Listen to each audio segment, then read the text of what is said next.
Um, Again, we're recording. This is the first Scope community meeting in which we don't have very high expectations. We're just going to introduce each other, discuss governance, discuss the roadmap, and bring up issues or things to look forward to. I would like to start by having an around the table introduction, and I will start by doing that myself. My name is Alfonso Acosta. People call me Fun. And although I'm not working for Weaveworks anymore, I have my consultancy company. This work nurturing the Scope community is being supported financially by Weaveworks. But to be clear, although they're supporting me financially, I'm not privy to their internal roadmap. I don't even have an email account with them. I have the same access anybody else has in the Scope community. I wanted to get that out of the way. As you've probably seen in the changelog or the commits, when I was working at Weaveworks, I spent most of my time working on Scope. So I think I'm qualified to assess changes technically. And my intention and the intention from Weaveworks is to help bring the community together to a point in which we reach critical mass, in which maintainers can be designated. And after that, most probably I won't be part of the community anymore, or maybe if I find the time, I will be. But the idea is that I start bootstrapping the community, and people start contributing, hopefully, and it will become autonomous. So can we go around the table? Maybe I can name the people and they can introduce themselves. I see somebody called Raque7H. Raque, can you introduce yourself?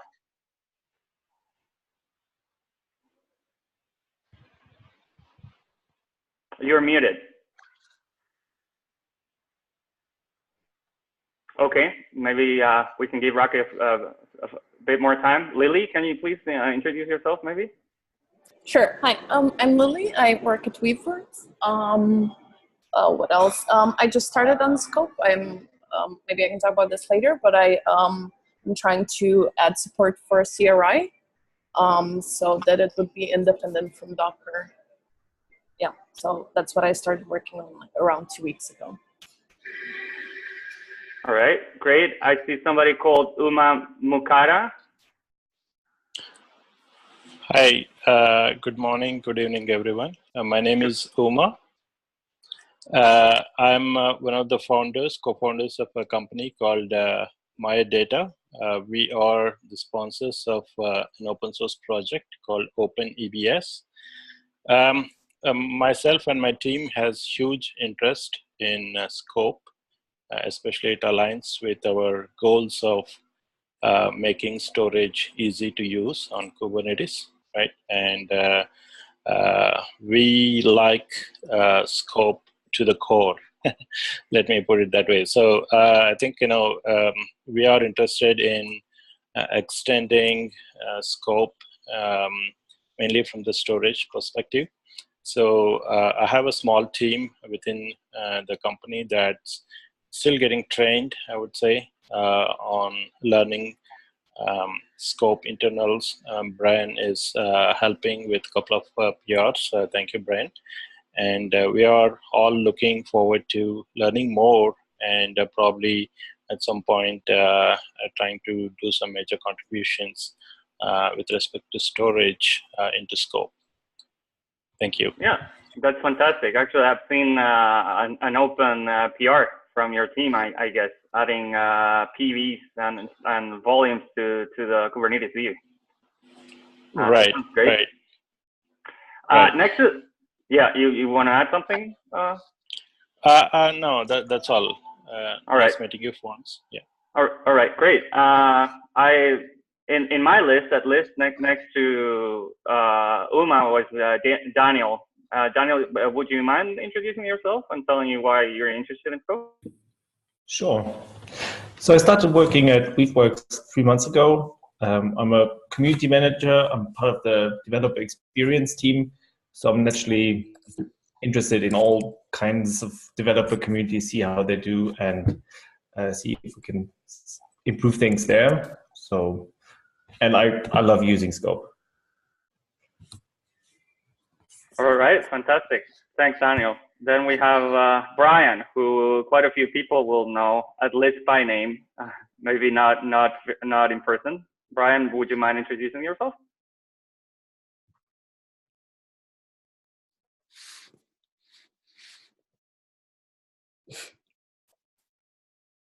Hello? I was saying, maybe I was muted. I was saying that in my list next to David was Brian, that probably some people will already know from the Scope community Slack, but maybe they haven't had the chance to talk with him verbally or in person. Brian, would you mind introducing yourself? It looks like from the screen he stepped away for a minute. All right. He seems frozen maybe. Okay, let's move on. We have Sylvain. Hello. How should I pronounce your surname, Sylvain? Hello. It's Sylvain Leguarche, but don't worry about the surname. Just use the first name. That's all right. All right. Okay. Well, would you mind introducing yourself and why you're interested in Scope? Yeah. So I'm a part of Chaos IQ. It's a chaos engineering product offering company, and I've been using Scope for a while now for demos that we've been doing with Chaos Toolkit, because it's a great way to observe the system as you induce failures into the system. So I've been quite interested in that. I'm also interested in seeing how we could extend either the WeaveNet, obviously, which is not part of this project, but or through WeaveScope, how to drive Chaos into a Kubernetes cluster through Weave. So I've created an issue already on WeaveNet, but there is already some plugins doing that in WeaveScope, and I was interested in seeing how we could drive that programmatically, and so far I haven't found a way to do that. So driving Scope through an API seems a good project to me, so that's why I'm interested in the long run, basically. Yeah, I wanted to clarify that even if WeaveNet and WeaveScope are separate projects, WeaveScope already has a pretty deep integration with WeaveNet. We'll get into that in probably in some other meeting, but we have something we call topology, which is a UI view showing the different WeaveNet nodes and giving information about those nodes. So even if they're separate projects, there's absolutely room for integration between them. Yeah, there is indeed a lot of data that WeaveNet knows about that I think are fantastic for monitoring and observability, but not necessarily as part of just WeaveScope, but in general, I think you have a wealth of data that is interested to query, basically. So that's why I'm interested on the long run as well. All right, sounds great. Brian, is the system working for you now? Would you mind introducing yourself? Well, let's find out. Yeah, it hasn't frozen this time. Yeah, it seems to be working. Hello, I'm Brian Borum. I work for Weaveworks. I have been hacking on Scope. Mostly I hack on Scope when I get annoyed about something. So, you can work everything backwards from there. We should maybe make that a policy or something like that. A good contribution. All right. I guess some of you have already seen Brian because he's contributing all over the Weaveworks project. I see somebody called Sanjay Joshi, who I haven't had the pleasure to talk with before. Sanjay, or is it Sanjay or Sanjay? Would you mind introducing yourself and correcting me on your name pronunciation? Sure. No, Sanjay is fine. I'm Sanjay Joshi. I'm actually with IBM, and I'm part of the offering management group with our Kubernetes on-premise solution. So my interests around WeaveScope has been, I've found it to be a fantastic environment to understand, how the platform is operating, as well as for demonstration purposes in terms of observability. I think some of the areas that I'm interested in are really around contributing and figuring out, support for other hardware architectures. How can we evolve WeaveScope to use in learning and education? about your actual deployment, even relationship patterns on good deployments in terms of an application architecture, and then extensibility. All right, pretty good and condensed summary. Thanks for that. I see somebody called Eric Hand on the left of my screen. Eric, would you mind introducing yourself and telling us how you use Scope and why you're interested in it? Great. Can everyone hear me? You can hear me? I can. Yep. Yes. Great. Thank you. So my name is Eric. I'm responsible for product management at Portworx. We use Weave scopes in some of our storage demonstrations, very similar to what Uma was describing. We did so at the Open Compute Platform Summit with Toshiba, and we found it to be a good way for those coming from a data center build-out mentality to understand containers and the concepts, PVs, PVCs. So I think a lot of the things that we see from my data is very exciting. So we've already talked with Evan and look forward to being part of this community. All right, great. Then I see Tamao on my left. Tamao, would you mind introducing yourself and correcting me on the pronunciation as well? Yes. So it can be Tamao, 3 syllables, or usually Spanish speakers say Tamao. So that's fine too. Which is what I am. So I just Yes. Yes. Tamao. Spanish, Italian, Portuguese, Tamao. Yes. I actually kind of like it. I'll try to. I want to say it properly, so I will say Tamao. Tamao for That's now. fine. Thanks. Anyway, hi everybody. So my name is Tamao or Tamao, and I run developer experience at Weaveworks. So you saw Daniel earlier. He's on our team, and so obviously we have an interest in this. But in absolute transparency, so I work for Alexis Richardson, who obviously is driving this a lot, and I just want to be very careful that we, have limited bandwidth. So this is something I definitely want to support and believe in. But I hope that people don't think, yes, we have great community managers right away that can support this. So hopefully by the end of this year, we can kind of scope out what needs to get done and have some bandwidth to support a little bit more. But for now, we're a little bit in more listening mode, at least for this summer, until we get other things off our plate. So thanks for your passion in this. Right. I would like also to support what Tamao is saying. I'll be dedicating part of my time to this, but this is by no means a full-time job for me. I'm thrilled about nurturing the community, and that's why I'm making this effort supported by Weaveworks.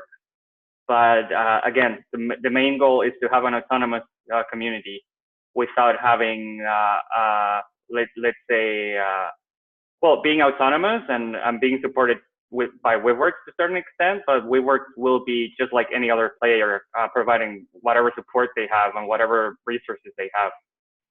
So this is in a way also an experiment. We really hope that the community takes off, but it's really up to the community itself. We're not gonna be pushing it if we don't see.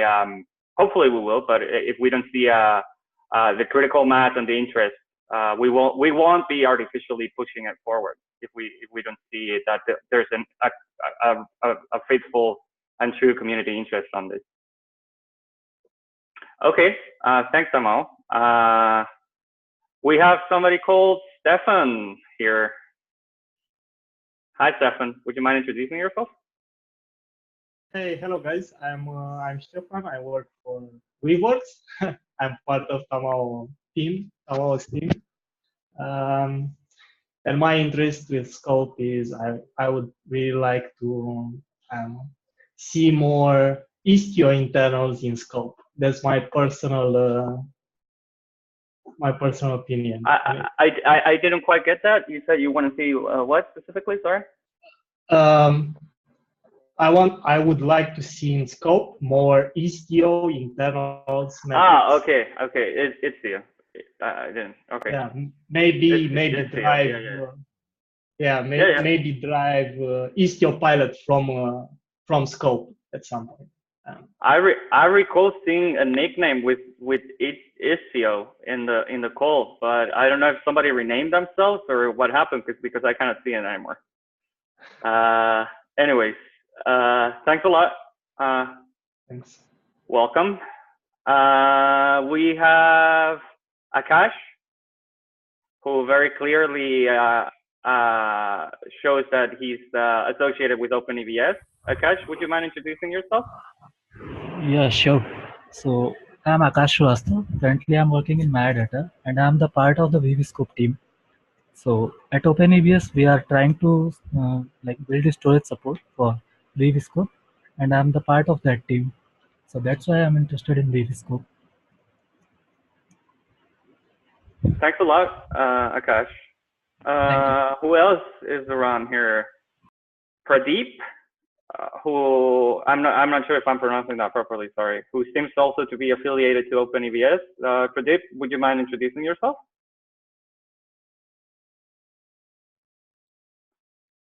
Okay, Pradeep doesn't seem to be responding. We have Matthias here, who probably a lot of people will also know. Matthias, would you mind introducing yourself? Sure. So I'm Matthias Rabenstock. I'm the co-founder and CTO of Weaveworks. So I've been with Scope from the very beginning, and I'm really, really excited actually to see Scope taking its next step in its evolution, turning it into a proper community project. And it's great to see a lot of non-Weave workers on this call, as well as quite a few Weave workers actually. So yeah, I'm actually very excited about that as well. Yeah. All right. Who else is here? Rocket7H still didn't introduce himself. Yeah, hi everyone. Would you mind introducing yourself, please? Hi, I'm audible? Yes. Yeah, my name is Rakesh. I work for a company called Metadata. So I'm working in a UI team, designing the most of the elements of my online. And I and my team uses the Weaveworks for displaying the Kubernetes container, and their UI is very great. And we are adding some storage view on that. So yeah, it's very user friendly and like magical things on Scope View. All right, thanks a lot for the introduction. Did I miss anybody? I'm going through them. Pradeep couldn't introduce himself. I'm not sure if he's hearing us. Satyam Sodhi, maybe?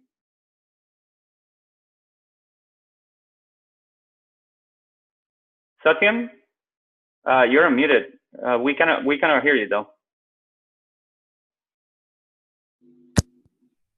Okay, it seems that there's some noises coming out of. We still cannot hear you though. Oh, that's a pity. Maybe I can just talk a bit about Satyam. Satyam is one of our primary engineers that's working on PVC extensions. Basically, as I said, we have a small team consisting of the Go experts, which Satyam is, and the UI experts, Rakesh, and myself, primarily interested in code reviews, architecture, design, and Akash is also one of the Golang developers. And so that's a small introduction to us. Pradeep is also one of the interns in the team. He has implemented a good iOps plugin, which is not yet pushed upstream, but he is also picking up a lot of good stuff. All right, great. You mentioned, I'm not sure I understood that properly, but you mentioned that he has front-end development skills. Did I get that right? Yes, Rakesh is the best UI developer we have in the company. That sounds really exciting, because that complements really well my skills, because I'm fundamentally a backend engineer. I forgot to mention that. So when it comes to the UI part of Scope, I can understand it a bit, and I know what the data the data model works and how the UI interacts with the backend, but I wouldn't really feel comfortable hacking on the front end. So that is really exciting if we could contribute there. That sounds great. Sure. Thank you. Okay. I think we've gone through everybody in the call, as far as I can see. Let's move to the next topic. I actually added an entry for this, which I think is very important. I tried to set the meeting time at 4:30 UTC so that people in India, people in US, or even people located in farther in Asia could participate. I guess that. Well, does anybody have a better suggestion? I was talking to Brian the other day, and he suggested that maybe switching the schedule, have a rotation on it, so that not everybody had to wake up early or be up at 10 or 11 to do this. Any concerns? I guess that this is one of the occasions in which I'm not talking to the right audience, right? I should be talking to the people who couldn't make it because of the time. But does anybody have any concerns or suggestions due to the time? I chose it to make everybody, at least hopefully, make it so that everybody could attend. This time is okay. We usually work a little late, but if we could prepone by 30 minutes, it would be good. Otherwise, we are good with this time. So 30 minutes earlier would be better, right, Uma? Yes, that's true. Okay. Does anybody have reservations about that? No, I'm fine. I won't probably be able to attend all the meetings. Once a week is too much for me, and I also have another meeting at the same time every 2 weeks. So I'll attend what I can attend. All right. We could. I mean, to be completely honest with you guys, I chose it just like finger licking. This is up to people in the community, so we can definitely change that if everybody is up for it. And doing it weekly or bi-weekly, it's also on the table. It really depends on how much we have to discuss. I decided to start with weekly, but bi-weekly would also work. It depends on the attendance and the amount of topics to discuss.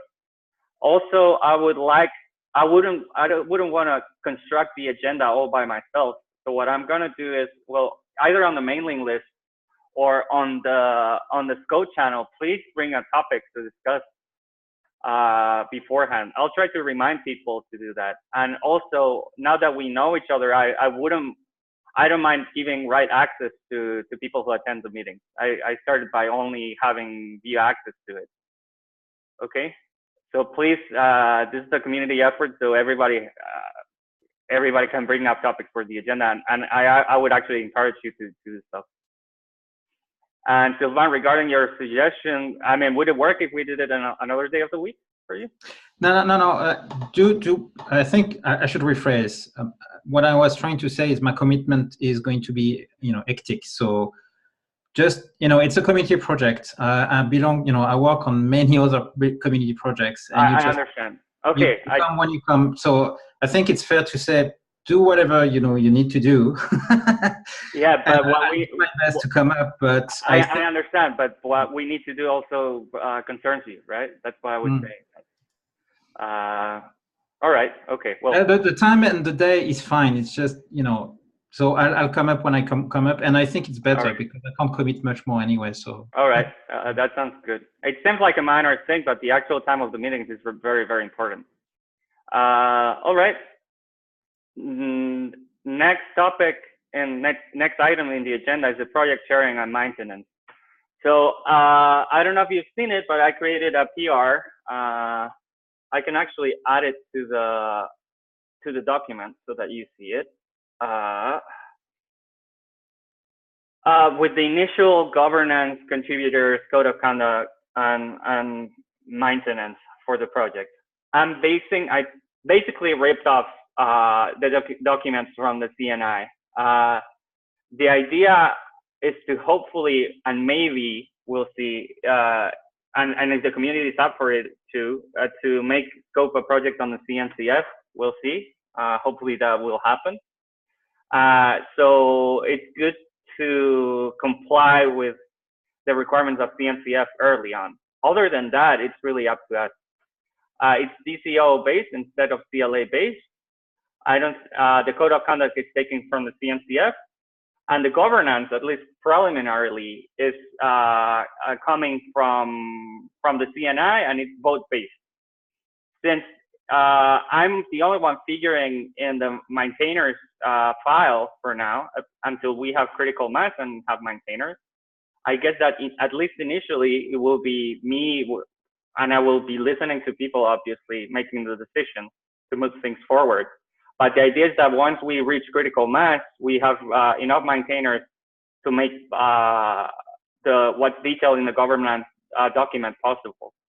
I got some help from David in that regard. He was reviewing the PR, and apart from finding typos, he found some I would say rather fundamental topics we should discuss moving forward. We've created a label in the tickets called governance. Oh, sorry, Daniel. got that wrong. Sorry, Daniel. Which we can maybe take up now, take up later.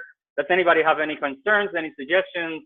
Saying, for instance, like that voting scheme, majority voting scheme is not going to work because we're too small. You're being too ambitious. Let's not add governance if we don't need it. I would really want to hear your opinion on this.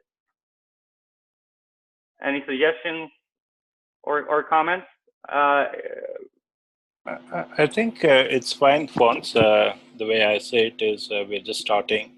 Most of us are interested in learning and getting used to the technology, and then I think the initial governance model, where you being the primary, pivoting around the community sounds good to me. Yeah, I think we can just do it as the time goes by. As more and more PR comes, we'll see how it goes. All right. I would like to highlight again that my idea with those documents was just to create a baseline we can work from without having a lot of bureaucracy and discussions around it, but they're not written in stone in any kind of way. So if you have any concerns, or if anybody thinks that we should do things differently, please bring it up. We'll definitely consider it. Another thing I wanted to bring up was that, and which was suggested by Brian pretty wisely, I think, is that we should have a chop wood and carry water attitude in the community. It happens very often that in communities, many of the actors have suggestions and their own agenda, which is natural, right? Everybody works for a company, or in some cases not. They have their own private agenda with respect to what they want to see in the project. But we want to nurture the community around making an actual effort and fixing tickets and making stuff happen, even if it's boring. So while we will be welcoming suggestions on the roadmap, we would much more highly appreciate actual work being done, fixing tickets, doing stuff, reviewing code, offering help as a maintainer, and so on. Because we will create a roadmap together, but if you look at the already existing tickets in scope, there are already a lot of bugs and things to be done. That doesn't mean we should only focus on those tickets, but we should definitely try to focus on contributing and not only making suggestions on what things should be implemented. A very good example of that is the volume PR. But on top of that, it would be very, very, very highly valued to see people fixing tickets proposed by others, not just implementing something which is in your agenda because you're interested in it. I just wanted to get that out of the way. Any comments about that? Any reservations or suggestions regarding that? No? Okay. Sounds good. Yeah. Let me try and underline that. I mean, the work. Well, the phrase "chop wood, carry water." I certainly took that from Kubernetes. I don't know if that's the first place it came from, but there's a bunch of tasks that need doing sometime. There's 354 open issues. Even triaging some of those issues it needs to be done. particularly the older ones, you know, there's points about documentation. There's a bunch of things that needs to be done, and I just want to underline that you know, if it's great to have a community, if everyone shows up with their one extra feature, then we're still going to have 354 open issues, and then, you know, then we're going to have another 36 bugs open on the new features. So so we need to make progress on both fronts.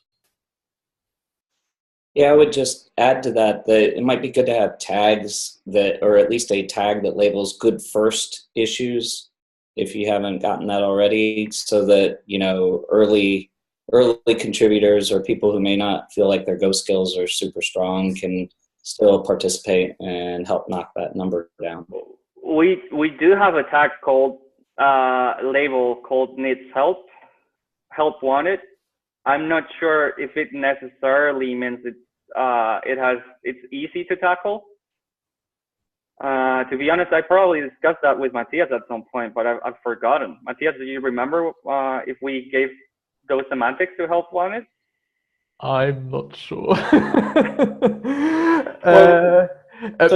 But I think as a general idea, I think having a label that indicates good first issues in terms of somebody who isn't intimately familiar with the scope code base. I think somebody suggested, if you're not very familiar with Go, I'm not sure that's necessarily a good distinction to draw. I think familiarity with the project should be the criteria.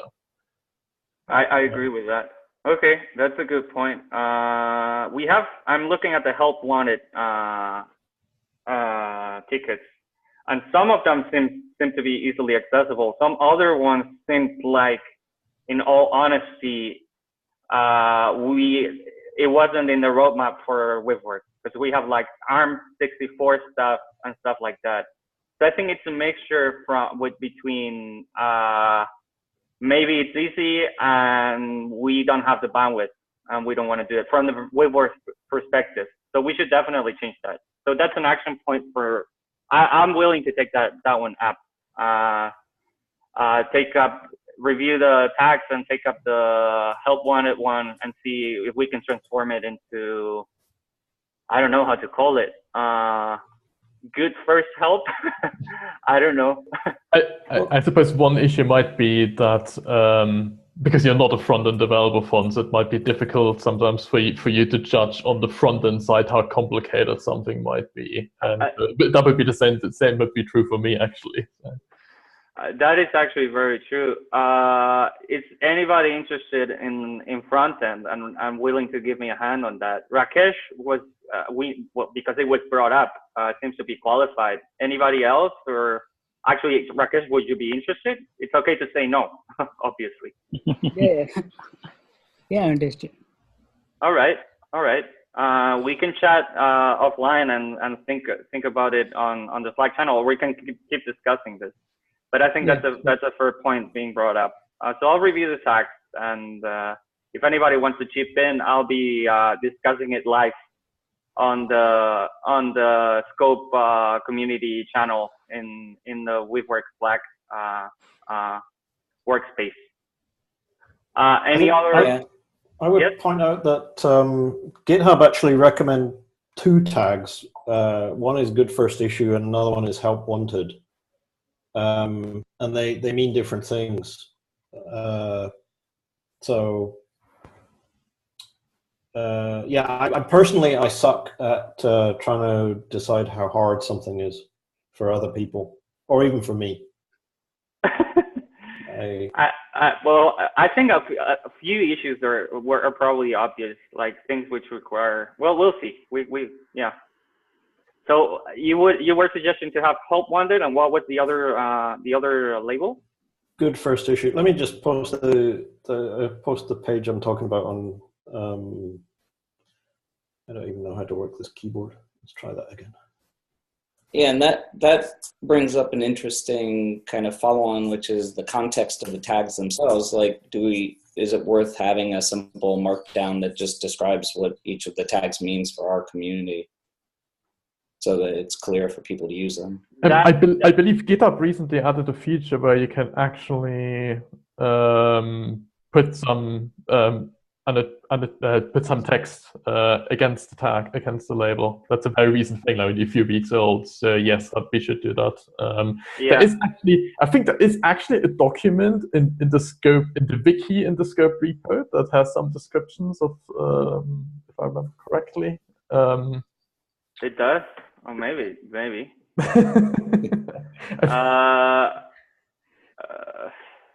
I'm looking at it. Issue labeling. You were right. All right. I'm gonna share that both in the chat. Yeah, but that will definitely need revising, right? And it should actually, some of the information should be pulled into this new way of for GitHub to do things, right? This predates the ability, GitHub's ability to. Yeah, but it's good to be aware that something existed and requires updating. I would suggest to make use of the GitHub way, and I don't think it hurts to also mention it in the contributing document to make it more easily accessible for new contributors. So I will do both. Okay, really good suggestion. Thanks about that. Any other suggestions? Well, I'm going to play devil's advocate here for the sake of it. I think you can't force a community to accept a project. You can't build a community out of thin air. So for Weaveworks, for WeaveScope to succeed, I think you need to create appetite, and people fix what they need to be fixed. They don't go and fix random stuff. They do that when they need to improve their credits or because they want to learn something. So maybe a good first start is the project is fairly big, or it looks like it's big. Maybe it isn't. I don't know. I'm like you folks. I don't know the code itself. So what I would probably expect from the people who've coded that, so Weaveworks, is to set up at least a document highlighting the architecture. Maybe it already exists, but maybe for the purpose of this community, making it front center. This is where we are at. This is where the project is. This is why we have 300 different issues. Is it because it's buggy as hell? Because it's badly architectured? Or because people have too many features for one product? I don't know. But it's I've been into projects where we had hundreds of issues. People don't want to get into in project like that. It's just too big. The problem is not because they don't like the project. It's because it's very difficult when you have so many issues to make sense which one is the most important. Which one should I work on? Maybe some issues are 10 years old, or maybe some are 2 or 3 years old and no one cares, or they've been fixed, but no one, So I'm not trying to downplay the whole community project. I think it's a great idea. But today, I have no idea where to start. And because my time, like yours, is very, very, really thin, it feels difficult to know where to start. And I know I sound negative. I don't mean to be negative. I'm just trying to figure out how to actually help with the little time I have for that project. No, that's fair. I mean, that kind of feedback is very highly appreciated.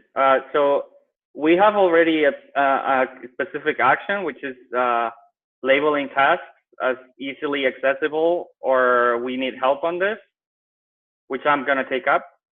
You also mentioned, but I think you just skimmed through it. You just went through it really quickly, which was having an architectural document. Sorry, just to clarify, I'm not asking like for a full spec, but more like this is where it started from. This is where we are at, and where we believe there are weaknesses.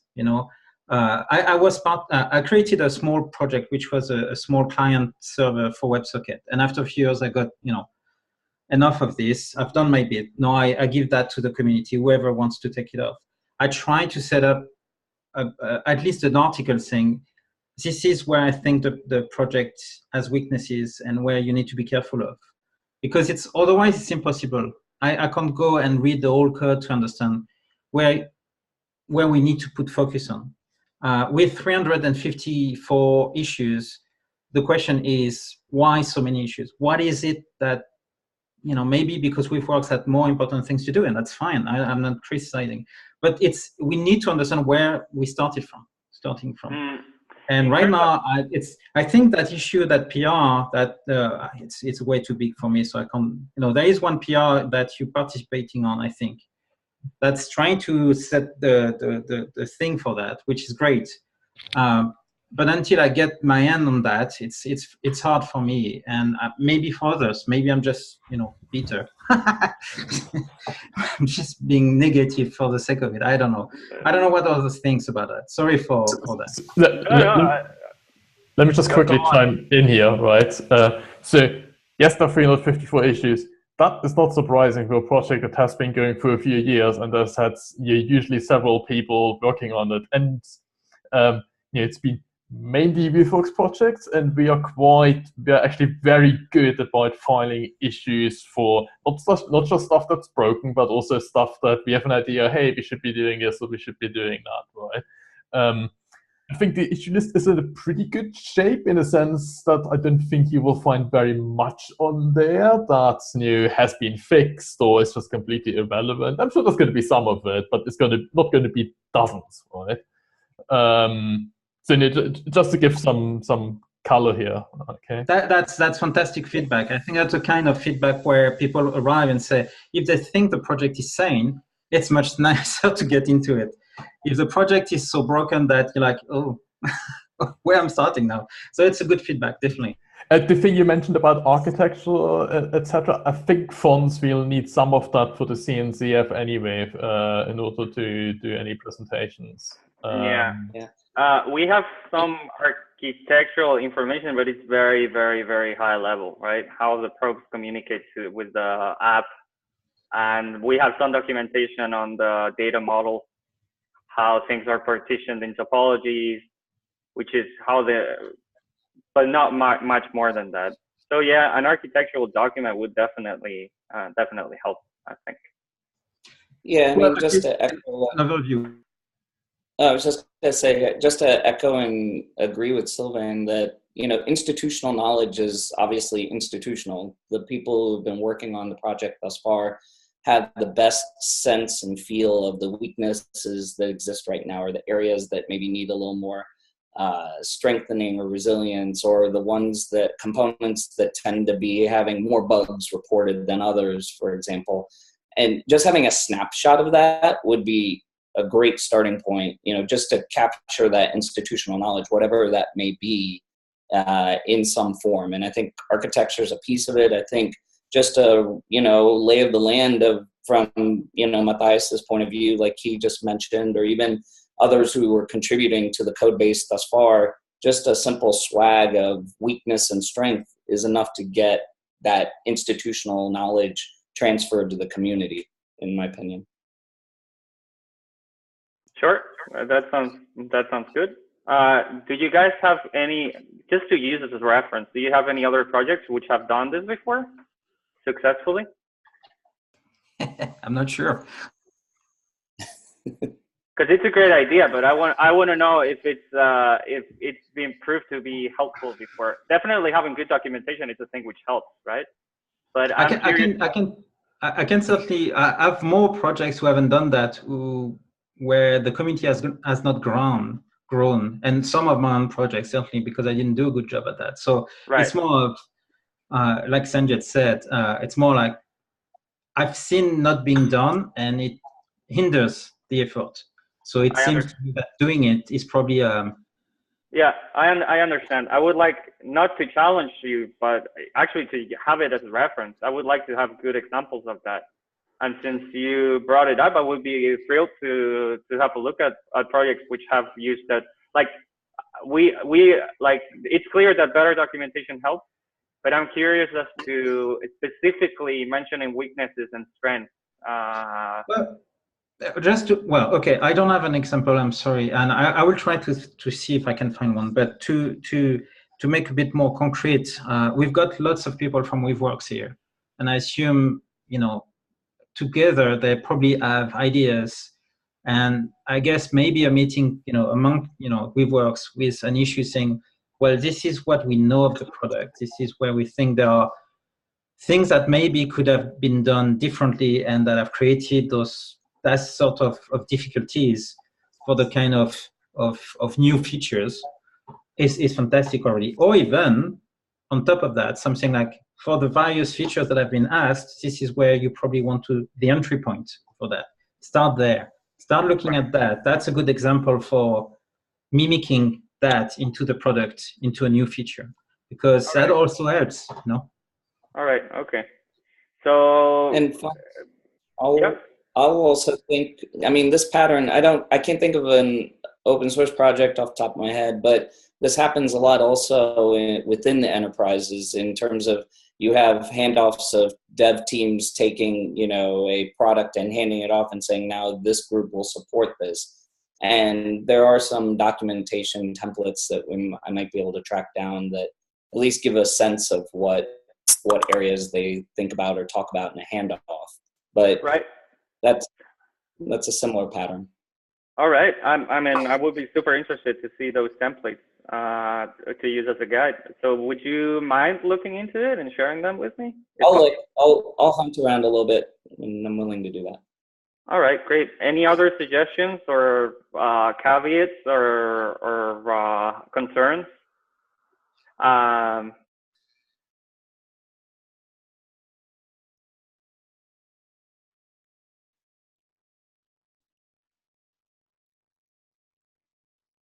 All right.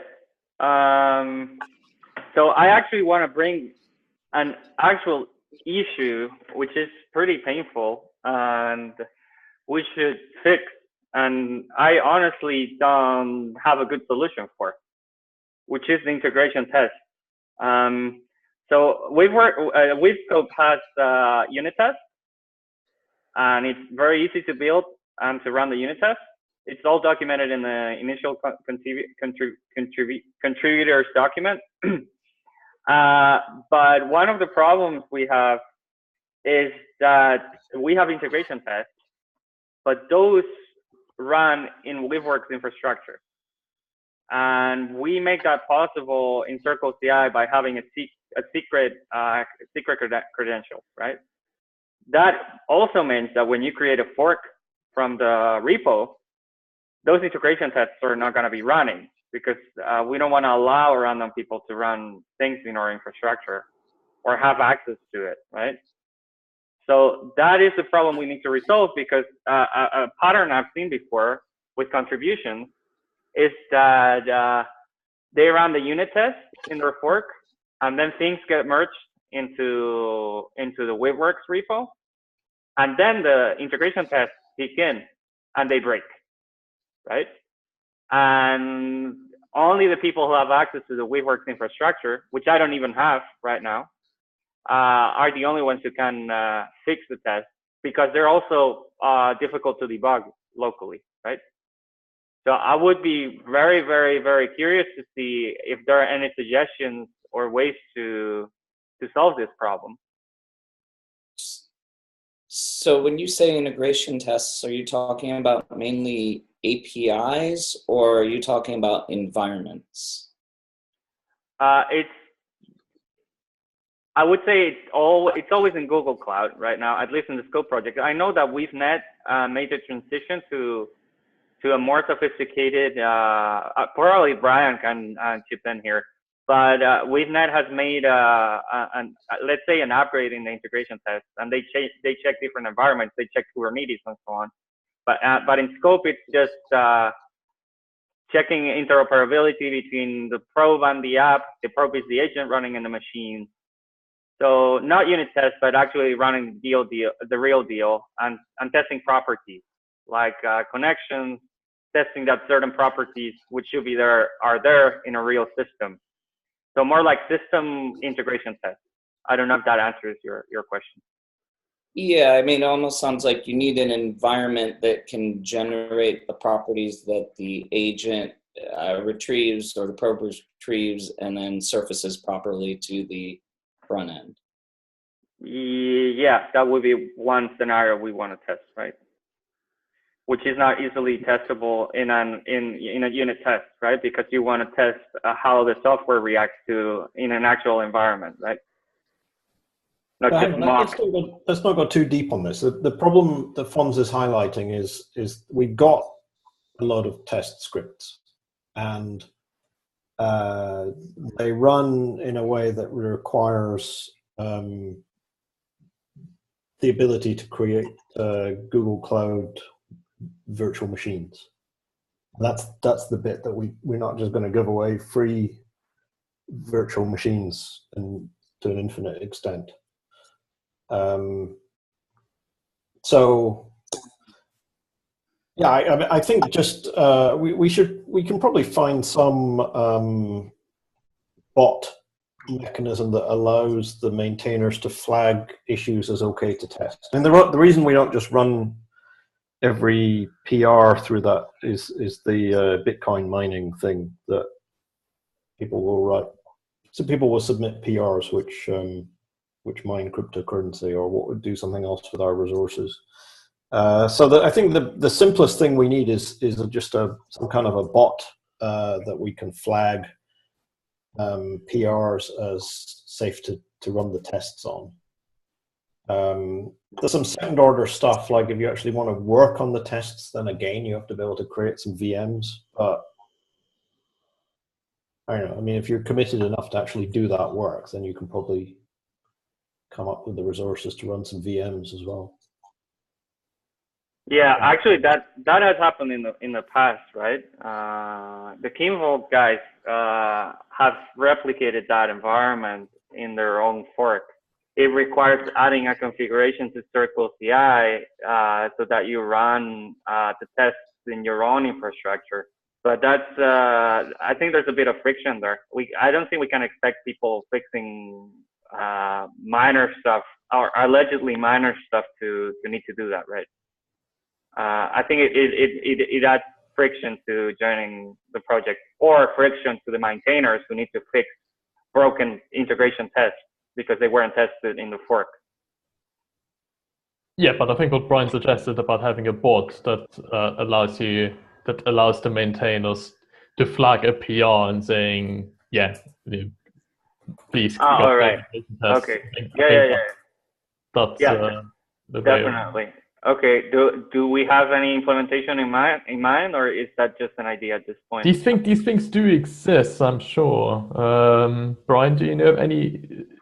Is Kubernetes using? Kubernetes, of course, have all kinds of bots, and I don't know how many of them are kind of open source. Are there any all the Kubernetes infrastructure is open source. I don't know very much about the detail of it, but it's certainly a possibility. I guess I was hoping someone else had some other suggestions. Any other suggestions about this? Well, just a question: is this how necessary is our integration test on WeaveScope per se? I understand them on WeaveNet definitely, but is WeaveScope that necessary for integration tests, or can we get by more unit tests and it has found pretty ugly stuff in the past. Like they have grown organically out of bugs we've found. So I would say they're helpful and we should make use of them.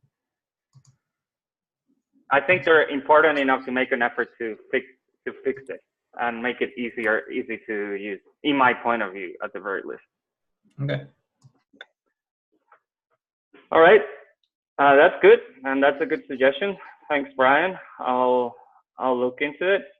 And finally, although we have only 5 minutes for it, we have an item for the roadmap, which we can start discussing very briefly, maybe one suggestion each, and then we can. It's a nice point to have as a starting point of for the next meeting. So, what would you guys would like to see in Scope? What even most importantly, what would you be happy to contribute in for Scope? And it doesn't need to be exclusively code. We brought up that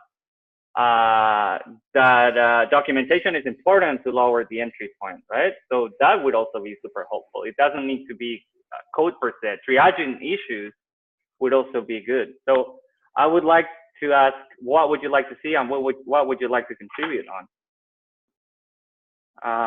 Anybody? Not everybody at the same time, please. Well, the answer for me, I think I already told in the beginning why we were interested. So it all started with, how to see, storage related stuff in scope. And there's a lot of it and still growing. The new concepts are coming, the CRDs for storage are coming. And then, it's not, scope is still limited to one cluster. And there are federations, concepts that could go beyond one cluster. So it all going to be quickly complicated, if you know what I mean. So we are, at least I'm interested in building a storage related functionality into the scope that's largely useful for the whole Kubernetes community. All right. We have time maybe for a couple more suggestions, and we can take it over again in the next meeting. Please feel free to speak up. I won't be going around the table on this one.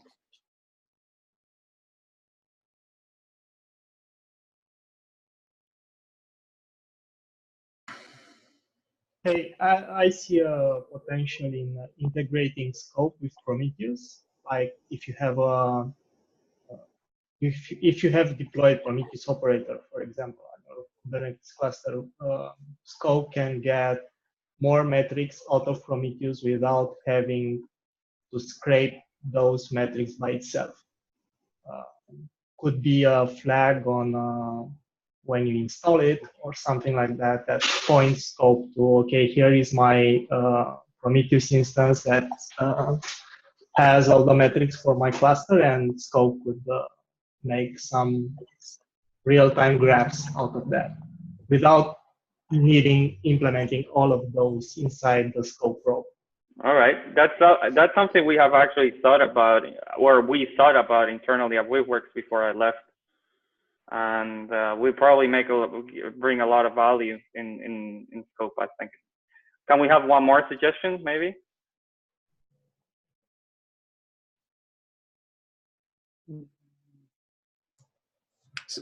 Personally, I would love to be able to address scope from an app. So basically, use scope as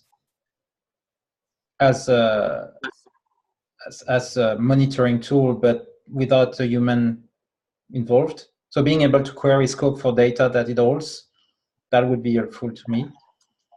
Because I love the visualization, but I could use the data. It has actually unique data on the Kubernetes cluster that I didn't see anyone else having, like the topology, the networking, links and everything. So that's the kind of data I would love to pull out. It's fantastic on demo, but sometimes at work you need more than a demo. So that's a thing I'm interested in. Yeah, that is something which was brought up before, and the data is there. The difficulty is making sense out of it. It's documented at least to a certain extent. In the docs, there's documentation of how the scope reports look, and probably even where to grab them from, but it's by no means very deeply documented. It was documented with the intention of flagging developers, identifying how to inject their data, if I recall properly.